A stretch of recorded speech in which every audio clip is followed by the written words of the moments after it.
കഴിഞ്ഞ രണ്ടാഴ്ചയായി കർണാടക വനാതിർത്തിയോട് ചേർന്ന് കിടക്കുന്ന ചെറുപുഴ പഞ്ചായത്തിലെ രാജഗിരി ഇടനഗർ എന്നിവിടങ്ങളിൽ നാശം വിതച്ച കാട്ടാനയെ പ്രതിരോധിക്കാൻ നാട്ടുകാർ ജനകീയ കമ്മിറ്റി രൂപീകരിച്ചു. വനം വകുപ്പുമായി ചേർന്ന് പ്രാഥമിക പ്രവർത്തനങ്ങൾ ആരംഭിച്ചു.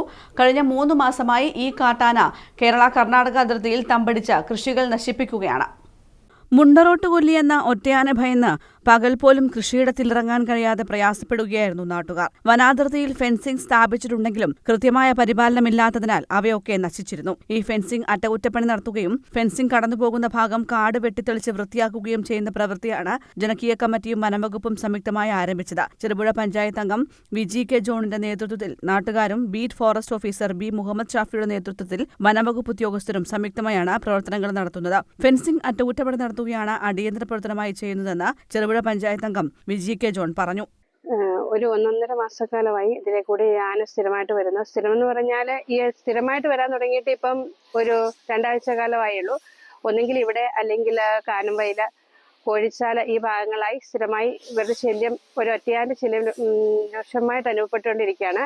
കഴിഞ്ഞ ദിവസം ജനവാസ മേഖലയിൽ, അതായത് ഇവിടുന്ന് പുഴയ്ക്ക് അക്കരെയുള്ള വീടിന്റെ സൈഡുകളിൽ കൂടെ പോയി അവിടെ പിണ്ടവിട്ട് പോയി അവിടുത്തെ തെങ്ങുകളും വാഴകളും എല്ലാം നശിപ്പിച്ച് പോയൊരവസ്ഥ ഉണ്ടായിട്ടുണ്ട്. ഈ ഒറ്റയാനയെ കൊണ്ട് ജനങ്ങൾ വളരെയധികം ബുദ്ധിമുട്ടുന്നു. അതിന്റെ ഫലമായി ഇവിടുത്തെ നാട്ടുകാരും വനം വകുപ്പും സംയുക്തമായിട്ട് ഇവിടെ ഇതിപ്പോൾ പുനഃസ്ഥാപിക്കുകയാണ് ചെയ്യുന്നത്. വൈദ്യുതി വേലിയുടെ സംരക്ഷണം കുറവായതുകൊണ്ടാണ് ആന ജനവാസ മേഖലയിലേക്ക് ഇറങ്ങുന്നതെന്നും അത് പരിഹരിക്കുന്നതിനാണ് ജനകീയ കമ്മിറ്റി ഉണ്ടാക്കിയ പ്രവർത്തനങ്ങൾ തുടങ്ങിയതെന്നും നാട്ടുകാർ പറയുന്നു. 2 വർഷമായുള്ളൂ ഇവിടെ ആന സ്ഥിരമായിട്ട് കയറാൻ തുടങ്ങിയിട്ട്.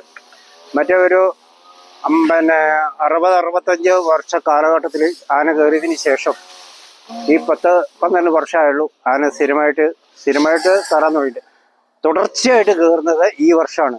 മറ്റേത് 2-3 ആഴ്ചകളും മാസങ്ങളും കൂടുമ്പോഴായിരുന്നു കയറിക്കൊണ്ടിരുന്നത്. തുടർച്ചയായിട്ട് കയറുന്നത് ഈ 2-3 ആഴ്ചകൾക്കുള്ളിലാണ്.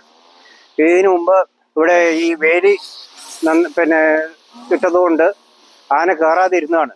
വേലി സംരക്ഷണം കുറഞ്ഞു പോയതുകൊണ്ടും ആന ഈ വേലി തകർത്തിട്ടാണ് അങ്ങോട്ട് കയറുന്നത്. News bureau, Cherupuzha.